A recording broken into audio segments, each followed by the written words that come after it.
This is Unit 2857, a 1948 TDH-3610, which means it's a 30-foot bus with a diesel engine and hydraulic transmission, and it was number 1132 of that series. It was delivered to the National City Lines of Chicago in March 1948, operated by Terre Haute City Lines in Indiana. It was later sold to Montgomery City Lines in 1950. On December 1st, 1955, Rosa Parks was a passenger on the bus and refused to move to the back to make room for a white passenger, leading to her arrest. The driver was James F. Blake. This event led to a 380-day boycott of the Montgomery bus service by black riders. The bus was sold as surplus in 1971 to a Roy H. Summerford, who went by the name of Hubert. He bought this bus and one other one for $500 each. He parked it on his property, removed the interior to use the bus shell as storage, and even later sold the engine and transmission. He routinely told others of the bus's history until his death in 1985. In 1990, the bus had a role in a movie. It was taken from the field, cosmetically fixed up, and used in the movie The Long Walk Home, which was about the Montgomery bus boycott. But because it had no engine or transmission, it ended up being towed by cable through the scenes. In the mid-90s, Troy University outside of Montgomery planned to create a library museum and name it after Rosa Parks. The museum opened in 2000. So they were interested in expanding their collection, so they contacted Hubert's daughter, who had ownership of the bus at that point, and offered $10,000, which was considered a lowball by the family, but it had been given because they felt that the family had no proof of the actual legacy of the bus. So the family rejected the offer, thought it should be worth more. So they put it up for sale on eBay with $100,000 reserve, but received no bids.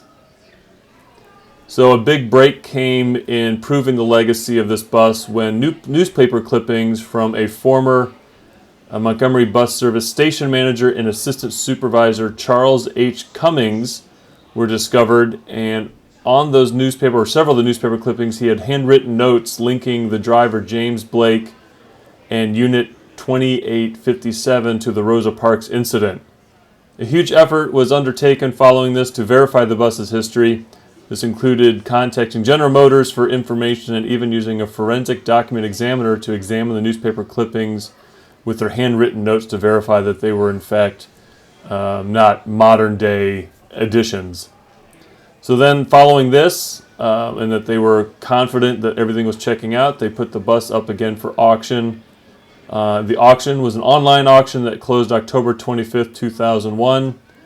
And the winner was the Henry Ford Museum with a final bid of $427,919. The restoration of the bus was done by MSX International of Southfield, Michigan, for a total cost of $305,000. Obviously, the bus was missing a lot of its interior, so by their numbers, they said 75% of the bus is original, 15% was pulled from other similar buses, and 10% was considered modern. And I think because everything was missing on the inside, they couldn't find period-accurate materials. So I think one thing I was reading was, for example, that the seat material is a modern equivalent and not what they were using in the 1940s. No racial segregation was there. By law, we African Americans couldn't attend schools or visit libraries built for whites only. We had to drink out. Colored police, which he did, and when they came, they placed me under arrest. The time had just come. So the restored bus is in amazing condition. It's a nice presentation because you get to walk through the bus and sit in the seats, other than the driver's seat. Decided that I would have to know once and for all what rights I had as a human being.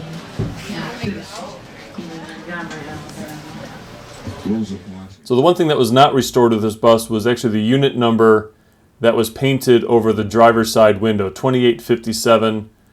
and it still has the original green and the original paint of the unit number, albeit slightly discolored over all these years. But that's a nice touch to see that there's still something original there when you get inside the bus. He looked back and asked that the seat where I had taken, along with 3 other places, one in the seat with me and 2 across the aisle seat. The action was present, and basically the spark literally started to celebrate.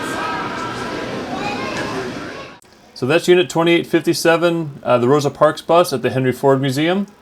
The information I shared here was pulled from a November-December 2005 issue of American Heritage. They did a really nice write-up about this bus. The information in the museum is pretty sparse regarding the actual bus itself. The restoration I don't think it really has any representation there. And if you're interested in the actual bus, it being a GMC bus, an old look design, there's little to no information about that. And I get that the museum's focus is on the history of the events regarding that, but anybody who is a fan of a bus wouldn't mind a little blurb about its particular history and really how it got to where it is today. So that doesn't detract from the museum experience. It's definitely worth checking out. So if you're in the Detroit area, I recommend checking out the Henry Ford Museum. That includes this very bus.